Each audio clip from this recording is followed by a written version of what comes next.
కర్కాటక రాశి వారికి ఏ విధమైన ఫలితం ఈ సంవత్సరం ఉండబోతుంది? కర్కాటక రాశి వారికి శ్రీ విశ్వావసు నామ సంవత్సరంలో చిలకమర్తి పంచాంగరీత్యా ఈ రకమైనటువంటి గ్రహస్థితి ఉంది.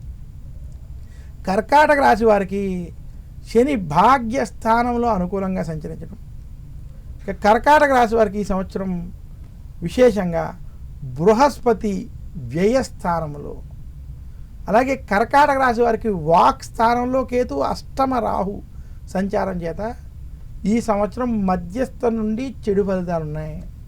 కర్కాటక రాశి వారు మాకు అష్టమ శని పూర్తయిపోయింది, ఎలాంటి ఇబ్బందులు లేవని ఎవరైతే కొంచెం అనుకుంటున్నారో వారు ఈ సంవత్సరం కూడా కొంత జాగ్రత్త వహించాలని మాత్రం సూచిస్తున్నాను.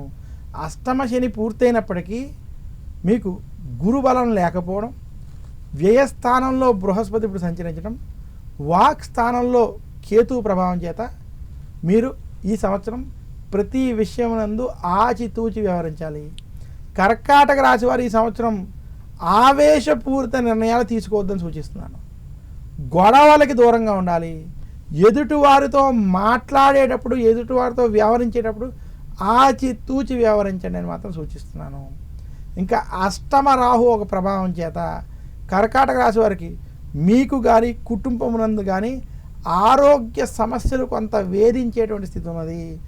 ఆరోగ్య విషయాల్లో కూడా ఖచ్చితమైన శ్రద్ధ ఈ సంవత్సరం కర్కాటక రాశి వారు జాగ్రత్తలు వహించాలని సూచిస్తూ, కర్కాటక రాశి నిరుద్యోగులకు ఉద్యోగ ప్రయత్నాల్లో కష్టాలు మాత్రం ఉంటాయి. కర్కాటక రాశి ఉద్యోగస్తులకు ఉద్యోగంలో పని ఒత్తిళ్లు ఏర్పడబోతున్నాయి.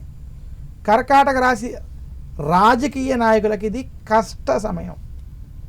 కర్కాటక రాశి స్త్రీలకి ఈ సంవత్సరం మధ్యస్థ ఫలితాలు ఇవ్వబోతుంది. కానీ కుటుంబ విషయాల్లో, గొడవల విషయాల్లో మాత్రం చాలా జాగ్రత్తగా ఉండాలి స్త్రీలు. ఇంకా కర్కాటక రాశి విద్యార్థులకు ఈ సంవత్సరం కలిసి వస్తుంది.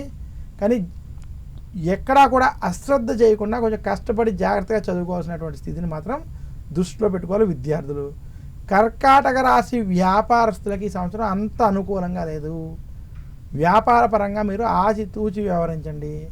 కర్కాటక రాశి వారు గొడవలకి దూరంగా ఉండాలని మరొక్కసారి సూచిస్తూ, శ్రీ విశ్వావసునామ సంవత్సరంలో కర్కాటక రాశి వారు మరింత శుభ ఫలితాలు మీరు పొందాలి అనుకుంటే కర్కాటక రాశి వారు ఈ సంవత్సరం సోమవారం రోజు శివాలయంలో అభిషేకం చేసుకోవడం, గురువారం రోజు దత్తాత్రేయుని పూజించడం, అలాగే విశేషంగా కర్కాటక రాశి వారు శనివారం రోజు అమ్మవారిని పూజించాలి. వారికి ఉన్నటువంటి